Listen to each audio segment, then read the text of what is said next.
U.S. President Joe Biden will face off against former President Donald Trump today in their first debate ahead of the upcoming election. Well, here's a look at things, how they went last time when they met on stage in 2020. Some people don't do a good job.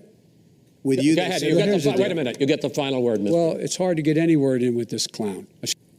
Oh, I'd forgotten about that. This time around, polls are showing both candidates are entering the debate locked in a near-dead heat. So joining us this morning with more is Matthew Lebo. He's the chair of political science at Western University. Good to have you back.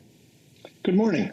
Okay, part of what is unusual about this debate is the timing. They typically don't happen until September or October, a little closer to election time. Plus, former President Trump isn't even the official Republican presidential nominee yet. Why is this happening now? Well, I think Joe Biden wants to have the debate earlier because he just isn't making much progress in the polls. He'd like to be ahead by now.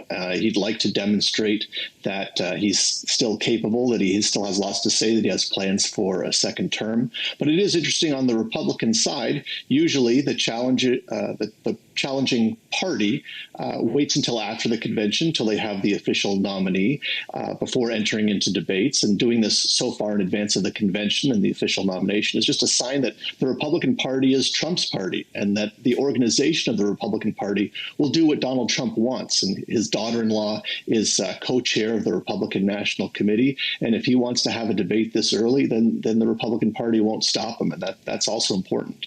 Debates always carry risks because really there's so much about theater, and this one is taking place in Atlanta. That's one of the nation's most competitive swing states. The candidates, we also know, are locked in a dead heat in recent polls. National polling average has 46 to 45 for Trump. It's only a 1-point difference. What are the stakes for tonight's event? For each candidate, what are you watching for?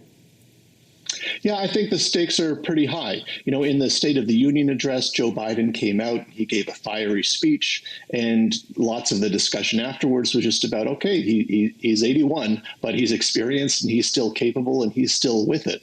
And he needs to do that again tonight, and he needs to do that, you know, every public appearance from now until November, and keep being on the attack. And like that clip you showed from the 2020 debate, try and demonstrate that Donald Trump is you know, a clown.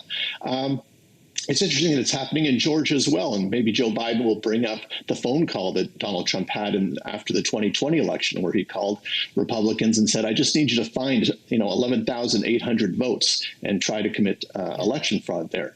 For Donald Trump, you know, of course, it's important to look like a legitimate candidate, to try and put the convictions behind him, to challenge Joe Biden on things that people are unhappy with, perhaps with the inflation rate, with the rising costs of goods and housing, and to try and look, you know, strong and dominant on the stage. That's usually what he goes for in 2016 against Hillary Clinton. He wants to be a strong presence, and the lack of an audience will be really interesting to see how Donald Trump functions that way. I wanted to ask you about that because they have made some changes. The muting of the mics we've already discussed. There will be no audience to play to. You know, you brought up Hillary Clinton and Donald Trump, and I remember the prancing and the trolling around, the physical troll around the stage, standing behind her when she's talking.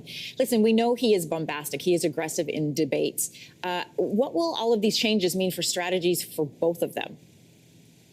I think it's going to be really interesting. I think Joe Biden will be, you know, the lack of an audience won't make much difference to Joe Biden. And he's been in debate prep for about a week. He's taking this very seriously. But Donald Trump is, you know, he's a television animal. He plays to the audience. Mm-hmm. And the lack of an audience will be really interesting to see how he does there. And if they actually do cut off his mic, and that's a big part of his strategy too, is to just sort of shout down the other candidate, and to hear the audience, at least some part of the audience, cheering for him or booing his opponent. That's part of what sort of makes it look like an even match, no matter what the two candidates are saying. You have people on both sides in the audience that sort of make things sound balanced. But with no audience there, with the mics being controlled, you know, what they say will be that much more important.